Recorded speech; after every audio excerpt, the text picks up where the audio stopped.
Hi అండి, welcome to BRK education channel.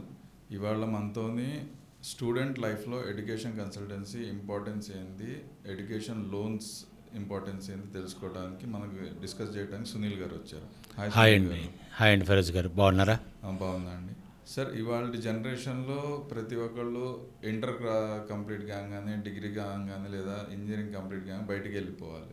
ఇది ఒక ఆనవాయితీగా ఇదైపోయింది. అవునండి, అదొక అచీవ్మెంట్ లాగా తయారైంది. సో మనకి స్టూడెంట్ లైఫ్లో after intermediate what is the role of education consultancies?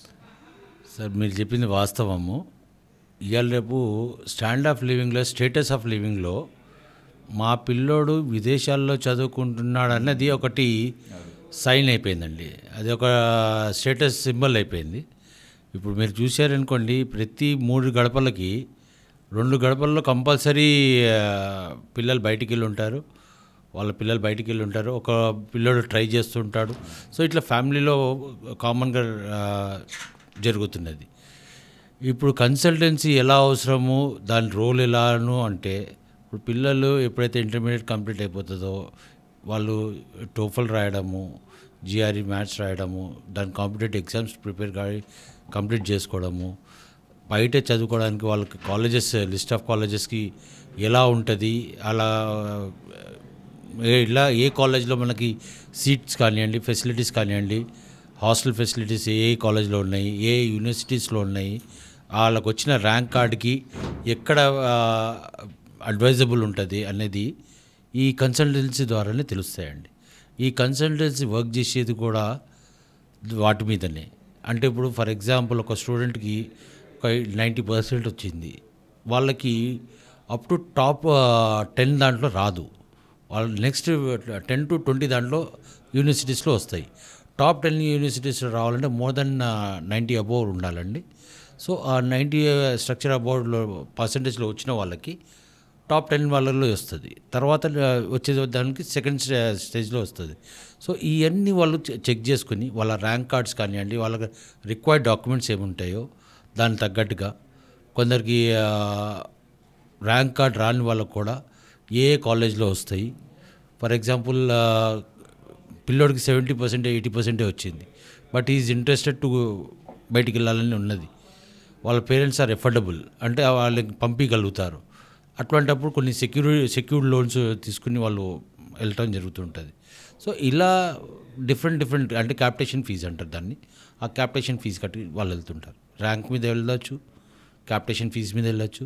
So ఇది నార్మల్గా స్ట్రక్చర్ ఉంటుందండి. దీనికి కన్సల్టెన్సీ ఎందుకు అంటే, ఆ కన్సల్టెన్సీ వాళ్ళు రెగ్యులర్గా ఆ కాలేజెస్తో ఇంటరాక్ట్స్ అవుతుంటారు కాబట్టి, ఆ రెగ్యులర్ ఇంటర్వెల్స్లో వాళ్ళకి ఇన్విటేషన్స్ ఉంటాయి కాబట్టి, వీళ్ళ వీసాస్ కానివ్వండి, వీళ్ళ ప్రాసెస్ కానివ్వండి, ఎక్కడ హోల్డ్ అయ్యే ఛాన్సెస్ చాలా తక్కువ ఉంటాయండి. అదే ఇండివిజువల్గా చేసుకోవాలంటే మనకి ఒక కన్సల్టెన్సీ కాకుండా మనం ఇండివిజువల్గా ర్యాంక్ కార్డ్ తీసుకుని యూనివర్సిటీ ఫైండ్ అవుట్ చేసి దాంట్లో మనము డాక్యుమెంటేషన్స్ అన్నీ అప్లోడ్ చేసినప్పుడు ఏదైనా డాక్యుమెంట్ మిస్ అయిందనుకోండి, అది మనకి మిస్ అయ్యే వరకు మనకు ఐడెంటిఫికేషన్ రాదు. సో ఈ కన్సల్టెన్సీ ఏంటంటే రెగ్యులర్ ప్రాక్టీస్ కాబట్టి వాళ్ళు అప్డేట్ ఇవ్వగలుగుతారండి. సో ఒక విద్యార్థి జీవితంలో విదేశీ విద్యకి ఈ ఎడ్యుకేషన్ కన్సల్టెన్సీస్ అనేది వాళ్ళకు ఒక అవగాహన కలిగించడానికి ఇంపార్టెంట్ రోల్. అవునండి, కీ రోల్ ప్లే చేస్తుంది. సో ఇప్పుడు మీరు అన్నట్టు సరే జిఆర్ఈ, టోఫెల్ ఇవి అన్నారు కదా, ఇవి రాస్తేనే విదేశీ విద్యకి వెళ్ళగలరా? అవునండి, లేకుండా కూడా ఆప్షన్స్ ఉన్నాయా? లేదండి, కంపల్సరీ ర్యాంక్ ఉండాలండి. Rank card mandatory. అంటే ఎడ్యుకేషన్ పరంగా ఈజ్ ఫిట్ ఫర్ అంటే ఒక బెంచ్ మార్క్ ఉంటుందండి. ఆ బెంచ్ మార్క్ అనేది ఆ ర్యాంక్స్ వల్లనే తెలుస్తుంది. ఆ బెంచ్ మార్క్ క్లియర్ అయితేనే దే ఆర్ ఎలిజిబుల్ అండి.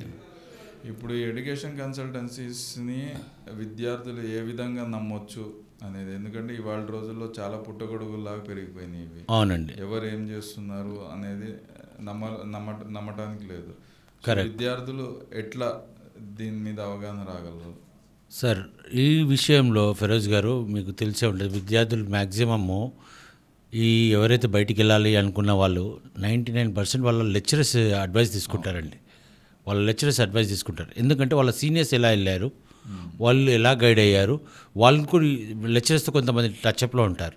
సో వాళ్ళు ఎలా ఉన్నారు ఏందనేది తెలుస్తుంటుంది కాబట్టి వాళ్ళ ద్వారా ఇన్ఫర్మేషన్ తీసుకుంటారు. ప్లస్ వీళ్ళు ఎప్పుడైతే కాలేజ్కి వచ్చి కొంతమంది కన్సల్టెన్సీ వచ్చి మేము ఉన్నాము, మీరు భయపడకండి, మీరు అంటే ప్రోత్సహిస్తుంటారు, వాళ్ళని ఎడ్యుకేట్ చేస్తుంటారు. వాళ్ళది రెగ్యులర్ టైఅప్ ఉంటుంది కాబట్టి వాళ్ళు కూడా సజెషన్ తీసుకుని అలా వెళ్తారండి. ఎవరిని పడితే వాళ్ళని కూడా నమ్మడం ఈ రోజుల్లో కొద్దిగా కష్టకరమండి. ఇప్పుడు ఈ మధ్య ఎడ్యుకేషన్ కన్సల్టెన్సీస్ కండక్ట్ చేస్తున్న ఫెయిర్స్ అని చెప్పేసి ఇట్లాంటి వాటికి కంపల్సరీ ఈ విద్యార్థులు అటెండ్ అయితే వాళ్ళకు మంచి అవగాహన వస్తుంది అని చెప్పి మీ అభిప్రాయం? అవునండి. Okay.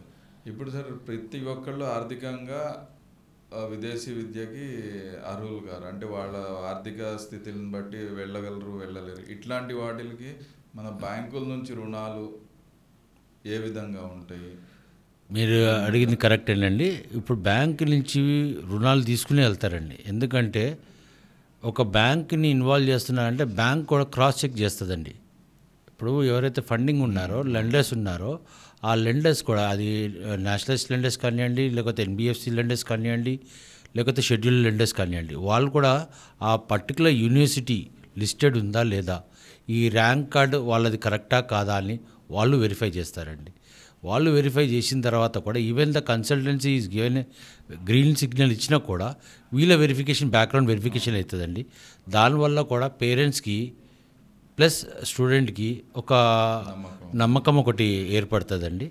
And at the same time ఇందులో కూడా వాళ్ళు ఫాదర్ ఇన్కమ్ ఎలా ఉంది, వాళ్ళ సిబిల్ ఎలా ఉంది, ఈయన నెక్స్ట్ ఎలా రిపేమెంట్ చేస్తాడు, ఫస్ట్ ఇంట్రెస్ట్ మోడ్లోకి వెళ్తాడా లేకపోతే ఈఎంఐ మోడ్లోకి వెళ్తాడా, ఇవన్నీ క్రాస్ చెక్ చేస్తారండి. చెక్ చేసిన తర్వాత దానికి ఎలిజిబిలిటీ చూస్తారు.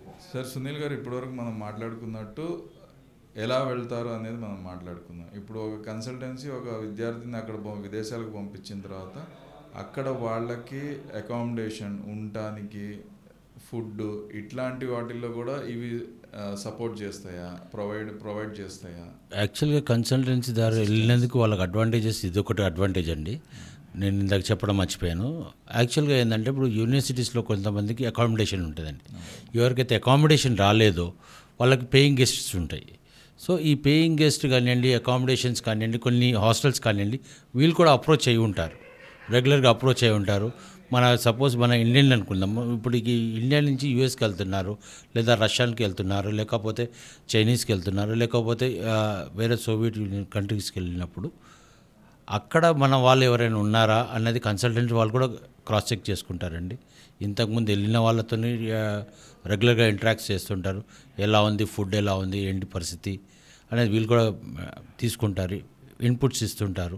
ఆ ఇన్పుట్స్ బేస్ చేసుకుని ఒకళ్ళ స్టూడెంట్ అక్కడికి వెళ్ళిన తర్వాత ఇన్ కేస్ ఆ కాలేజ్లో ఏదైతే యూనివర్సిటీలో వాళ్ళకి వచ్చిన తర్వాత అకామిడేషన్ దొరకలేదనుకోండి, వాళ్ళకి ఆప్షన్ చూపిస్తారండి. అట్ ద సేమ్ టైం అది ఇనిషియల్లోనే ఇక్కడే గ్రౌండ్ లెవెల్ని చేసి అక్కడికి పంపిస్తారు. ఇన్ కేస్ అక్కడ ఏమైనా ఇబ్బంది ఉంటేనే నెక్స్ట్ లెవెల్కి వెళ్తారు. సో ఇప్పుడు సార్ మన ఇండియాలో మనకి ఉన్నట్టు స్కాలర్షిప్స్ యూనివర్సిటీ నుంచి అక్కడ కూడా మన స్టూడెంట్స్ వెళ్ళిన తర్వాత వాళ్ళకి ప్రొవైడ్ చేస్తారు, ఆ క్రెడిట్స్ బేస్ మీద, వాళ్ళ పెర్ఫార్మెన్స్ బేస్ మీద స్కాలర్షిప్స్ అనేవి ఆ యూనివర్సిటీ వాళ్ళు కూడా? ఆబ్వియస్లీ అండి, వాళ్ళకు కూడా ప్రొవైడ్ అవుతుంది. ఎందుకంటే ఎప్పుడైనా ఏ యూనివర్సిటీ చూసుకున్నా అది డొమెస్టికే కానివ్వండి, ఇంటర్నేషనల్లే కానివ్వండి, ఇది ర్యాంక్ని బేస్ చేసుకుని ఉంటారండి. స్టూడెంట్ ఎబిలిటీస్ని, క్వాలిటీస్ని బయట పెడతానికే ఈ స్కాలర్షిప్ అనేది అనౌన్స్మెంట్ అండి. అది 1-to-1 రేస్ టైపే కానీ అండి, it is not harming to anyone అండి.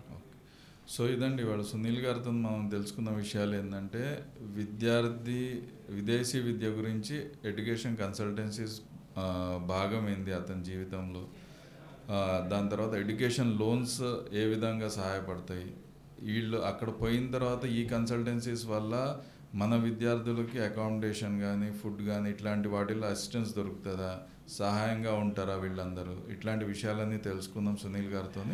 థ్యాంక్ యూ సునీల్ గారు. థ్యాంక్ యూ ఫరీజ్ గారు.